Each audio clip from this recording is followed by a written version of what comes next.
Seja bem-vinda, ministra do Meio Ambiente e Cambio Climático do Brasil, Marina Silva. Muito obrigada por estarem aqui hoje. Faltam apenas 10 dias para a abertura da COP30 lá no Brasil. Qual é a sua mensagem para o público deste Congresso do Futuro aqui em Madrid? Primeiro, eu quero agradecer pela oportunidade de me dirigir aos participantes desse congresso em Madrid.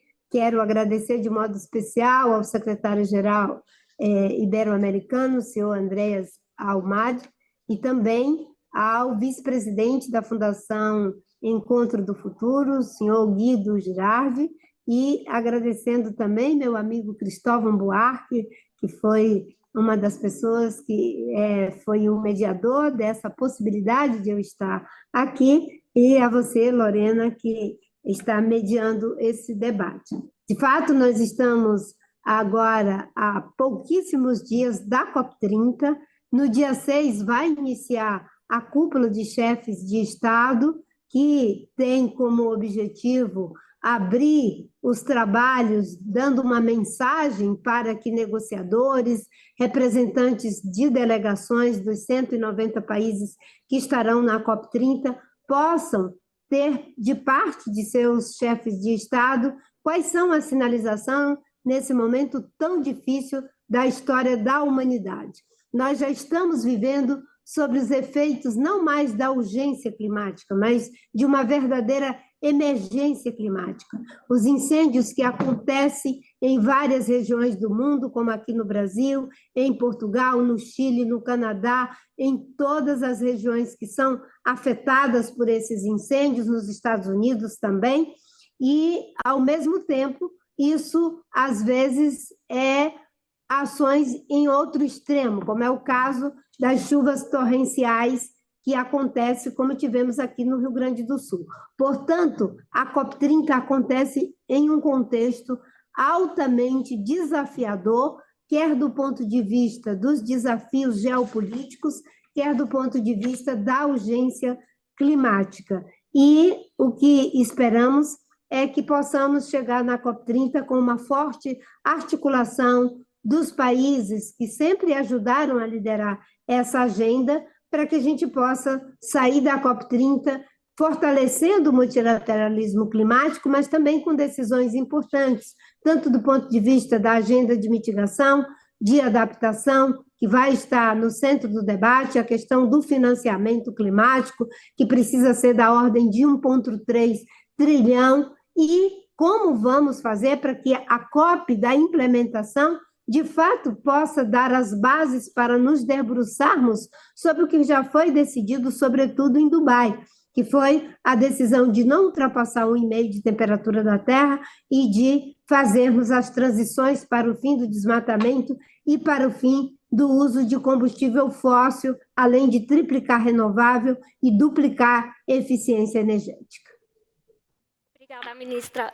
O governo do Lula resolveu sediar a COP na Amazônia. Qual a principal mensagem que o Brasil pretende levar ao mundo desde a maior floresta tropical do mundo? E qual vai ser o papel dos povos indígenas? Fazer a COP30 no Brasil, após 33 anos da Convenção do Clima, da Biodiversidade e da Desertificação, terem nascido aqui no Brasil, na Rio 92, tem uma força de natureza política, uma força de natureza simbólica e uma força de natureza ética e humanitária. Por quê? Na Amazônia, nós sabemos que temos ali o que há de mais potente, mas, ao mesmo tempo, o que há de mais frágil. O Brasil tem o compromisso de zerar o desmatamento até 2030. Nesses primeiros 3 anos do governo do presidente Lula, nós já conseguimos uma redução de 50% do desmatamento da Amazônia. E, com isso, evitamos, quando soma todas as reduções de desmatamento, evitamos lançar na atmosfera mais de 700 milhões de toneladas de CO2. Mas, mesmo que a gente consiga zerar o desmatamento, se o mundo não parar de fazer emissão de CO2, em função da queima de carvão, de petróleo e de gás, a Amazônia vai desaparecer e as florestas tropicais vão desaparecer do mesmo jeito. Por isso que é um imperativo ético que o mundo se responsabilize em relação às reduções de emissão de CO2 pelo uso de combustível fóssil, que representam 75% das emissões globais, para proteger as florestas e seus povos originários. A proteção dos povos originários, ela é fundamental porque eles, com seus estilos de vida, sua cultura, sua cosmovisão, são responsáveis pela maior quantidade de áreas com floresta existente no mundo. O papel dos povos indígenas na COP30 é o de dar um termo de referência, sobretudo o constrangimento ético para governos, empresas, setor financeiro, para que façam o dever de casa. O papel dos povos indígenas já é cumprido com louvor, porque eles estão nesses espaços florestados há milhares de anos e mantêm essas áreas preservadas, que a gente possa olhar para eles e aprender a não mais ter a ambição de transformar a natureza em dinheiro, mas usar o dinheiro que foi feito em prejuízo da natureza para poder salvá-la. Por isso que mecanismos como o TFFF e o financiamento para atender os mais vulneráveis na agenda de mitigação é fundamental. Senão, vira hipocrisia, desculpe, dizer que está preocupado com os povos originários, quando, na prática, não se está fazendo o dever de casa. O Brasil, ontem, pelo 3º ano, deu uma demonstração de que é possível reduzir desmatamento com os esforços que vem fazendo, como acabei de mencionar. A senhora disse que a COP30 tem que ser a COP da implementação, né? 10 anos após o Acordo de Paris, estamos vendo progressos nas energias renováveis no mundo todo, mas os combustíveis fósseis ainda estão muito presentes, são muito predominantes. No Brasil mesmo, acabamos de ver autorizar a Petrobras para a pesquisa de petróleo do Foz da Amazonas. A senhora acha que realmente existem condições para avançar no combate ao aquecimento global? Que resultados concretos podemos esperar em Belém? Nós temos necessariamente que caminhar na direção de fazer o enfrentamento da mudança do clima, do aquecimento do planeta. A mudança do clima é um imperativo ético, porque o desequilíbrio climático tem o poder não só de destruir a nossa vida, mas de destruir as condições em que a vida nos foi dada. Por isso que é fundamental que a COP30, além de se debruçar sobre as questões que estão mandatadas, como é o caso da questão de gênero, de financiamento, de adaptação e financiamento para adaptação, e também os indicadores em relação à agenda de adaptação, tem que se debruçar também sobre temas que não estão mandatados. Um deles, por exemplo, a questão das NDCs. Os países, até agora, a maioria não apresentaram suas NDCs, inclusive a própria União Europeia, que sempre liderou essa agenda. Infelizmente, em relação a isso, há uma certa decepção, porque nesse contexto geopolítico tão desafiador, é fundamental que Brasil, África do Sul, Índia, China, Reino Unido e União Europeia assumam essa liderança. E, com certeza, as NDCs não estarão alinhadas com 1,5.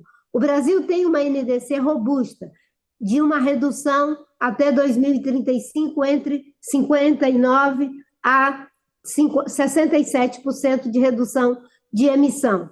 Mas é preciso que todos os países tenham o compromisso de alinhar suas reduções com a meta de não ultrapassar 1,5 de temperatura. Com certeza, quando forem feitas as avaliações das NDCs que foram apresentadas, elas não estarão alinhadas. E ainda que isso não esteja na negociação, é preciso que seja dada uma resposta para NDCs insuficientes.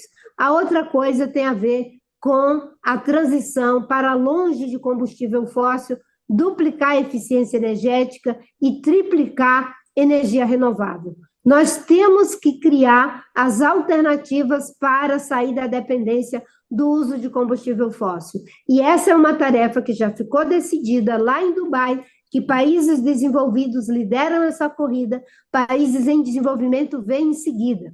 O importante é que possamos sair da COP30, na minha opinião, com um grupo mandatado para fazer um mapa do caminho para a transição justa e planejada para o fim de combustível fóssil.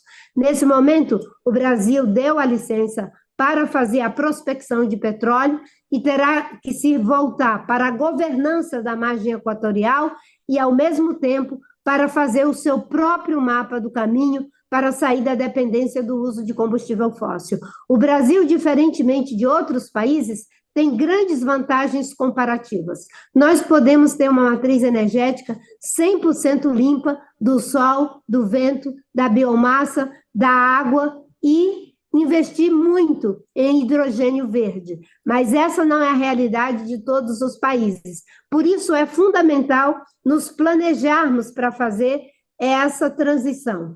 E é uma tarefa que tem que ser feita tanto por produtores quanto por consumidores de energia fóssil. É um esforço global. Existem 3 agendas que não há como fazê-las sozinho. A questão do enfrentamento da mudança do clima, a questão das pandemias e a questão da migração. E tem até uma quarta, que é a disrupção tecnológica. Os desafios da disrupção tecnológica precisam ser enfrentados também de forma multilateral. E há um dever de casa a fazer na COP30, que é todos os países que têm compromisso com a agenda do clima fortalecer o multilateralismo climático. Ser a COP da implementação é implementar os acordos que já foram assumidos em relação ao financiamento de parte de países ricos para países vulneráveis, é assumirmos o compromisso com esse mapa do caminho para dar consequência à decisão que tomamos em Dubai e, ao mesmo tempo, também sermos capazes de enfrentar as questões voltadas para a adaptação e a transformação dos nossos modelos insustentáveis de desenvolvimento. Obrigada, ministra. Como a senhora falou, a União Europeia ainda não aprovou, ainda não apresentou os seus NDC. Qual é o papel que a senhora espera da União Europeia na COP do Belém? Em primeiro lugar, que a gente possa chegar na COP30 com os países que sempre lideraram essa agenda, como é o caso do Brasil, União Europeia, Reino Unido e tantos outros que se perfilam nessa agenda, mas que têm emissões muito pequenas, como são os países vulneráveis, que cheguemos com o dever de casa feito.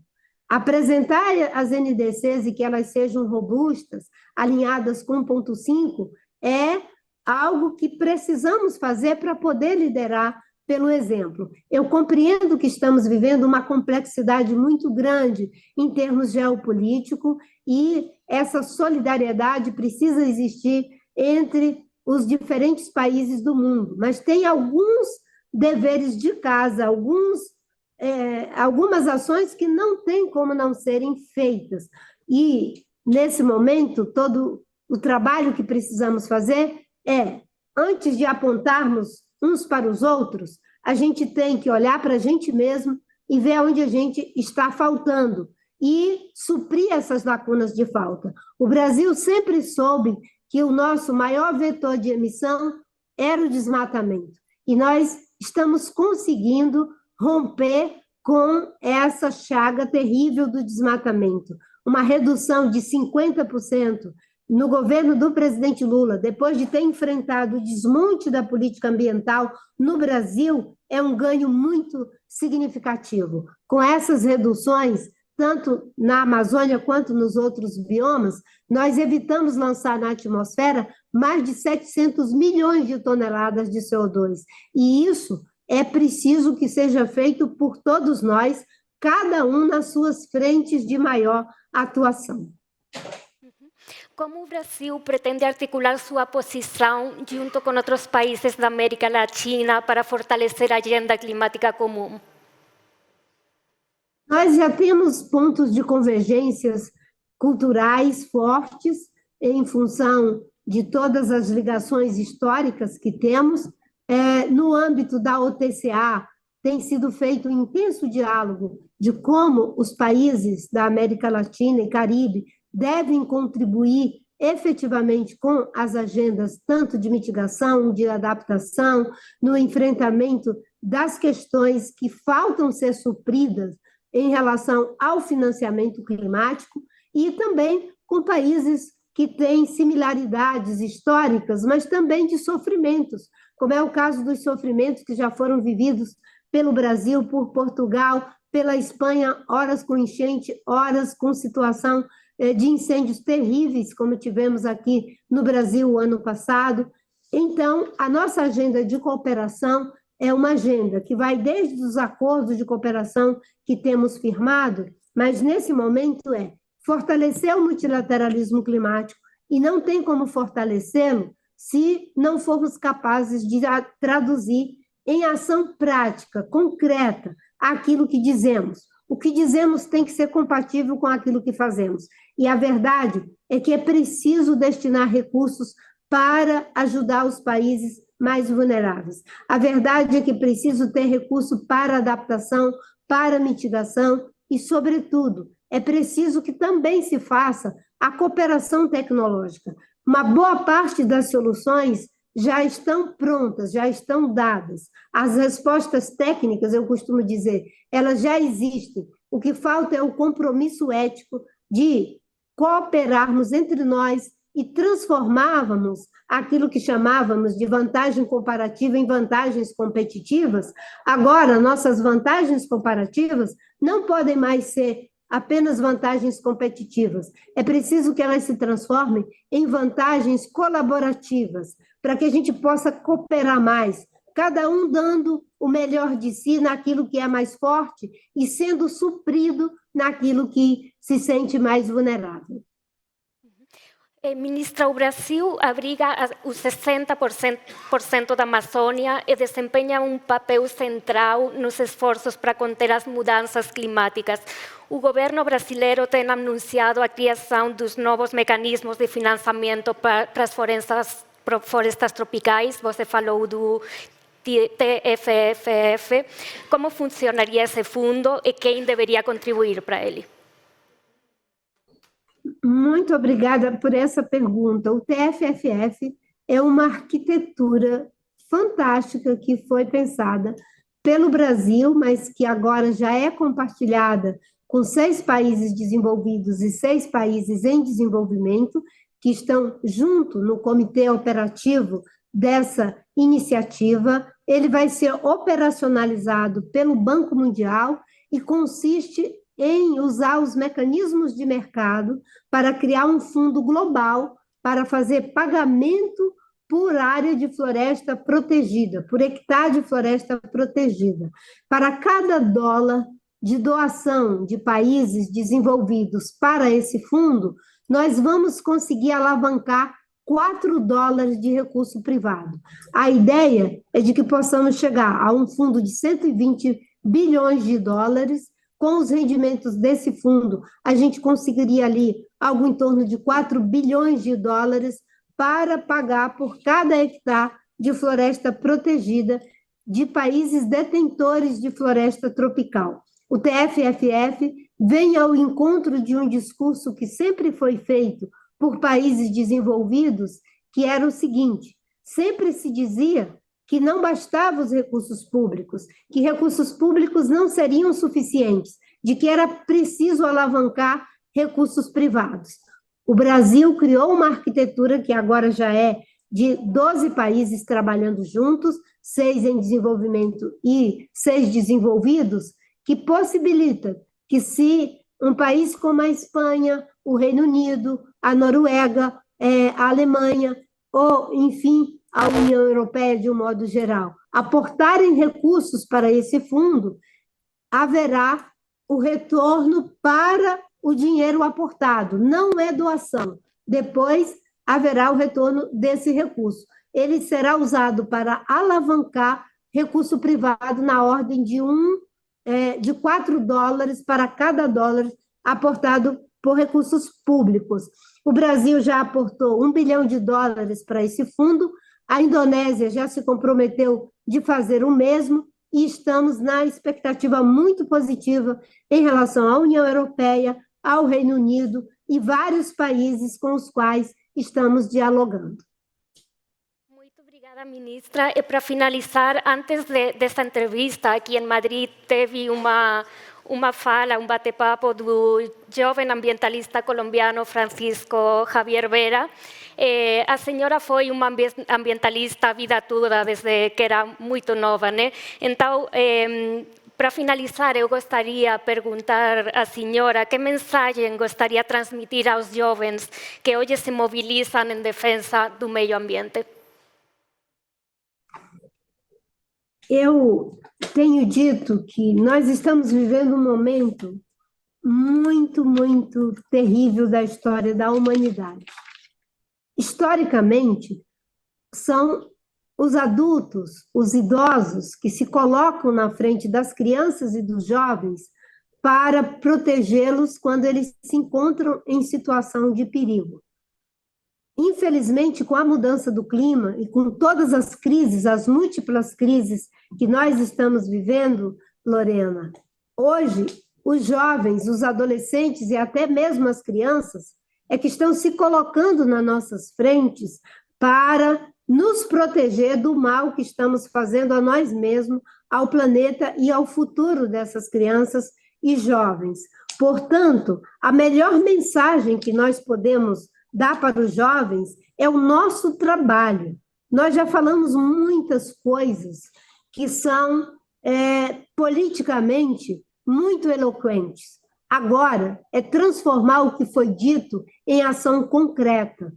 A mensagem mais forte é: se nós assumirmos o compromisso de fazer a transição para o fim de combustível fóssil, temos que imediatamente fazer um mapa do caminho para que todos possamos nos planejar nessa direção. Se nós assumirmos o compromisso de que deve haver recursos na ordem de 1,3 trilhão para ajudar os países mais vulneráveis a fazerem as suas transições, é viabilizar os recursos para que os vulneráveis sejam corretamente atendidos. Se nós já assumimos o compromisso de triplicar a energia renovável e duplicar a eficiência energética, então vamos parar de fazer investimento e subsidiar atividades que sejam carbono intensivo. Enquanto a gente não consegue 1,3 trilhão para o financiamento climático, se continua investindo entre 4 a 6 trilhões de dólares em atividades que são carbono intensivo. Então, a mensagem nesse momento tem que ser feita com o nosso trabalho, com os nossos resultados. E aqui no Ministério do Meio Ambiente, no governo do presidente Lula, com esses 3 anos de trabalho intenso, nós já reduzimos o desmatamento na Amazônia em 50%, em 32% no país inteiro, evitamos lançar mais de 700 milhões de toneladas de CO2, e no passado evitamos lançar 5 bilhões de toneladas de CO2 e criamos mais de 25 milhões de hectares de unidades de conservação, e fazer com que aqueles que mais protegem a natureza sejam respeitados e protegidos, que são os povos indígenas e as comunidades locais. Portanto, os jovens esperam da nossa parte uma mensagem que seja dita com o nosso gesto, com o nosso ato, com as nossas ações. Muito obrigada, ministra. E mais uma pergunta, me falam que temos mais 2 minutinhos. Quais são os resultados que a senhora gostaria, os jornalistas, de anunciar no final da COP, o último dia da COP, o titular que gostaria que os jornalistas anunciássemos no final da COP? Além de termos avançado nos principais temas da agenda mandatada de negociação, que tem a ver com os indicadores para adaptação, recursos para adaptação, o encaminhamento da mudança do clima referente à questão de gênero, a como as mulheres são afetadas e devem ser protegidas, a questão do financiamento climático, que também é uma tarefa dessa COP, que a gente tenha conseguido ir além e dado o encaminhamento adequado para as NDCs insuficientes do ponto de vista de quantidade e qualidade, que com certeza não estarão alinhadas com o ponto 5, que a gente possa fazer pelo menos uma coalizão de países que se comprometam em acelerar as suas NDCs para torná-las, a atualização de suas NDCs, para que elas fiquem compatíveis com a missão de não ultrapassar 1,5 de temperatura da Terra, e que a gente possa ter saído da COP30 mandatando um grupo para fazer o mapa do caminho para o fim do desmatamento e para o fim do uso de combustível fóssil. Muito obrigada, ministra Marina Silva, e tudo de bom para a COP30, que é o melhor para o futuro do planeta. Muito obrigada a você, Lorena, e a todos que estão participando.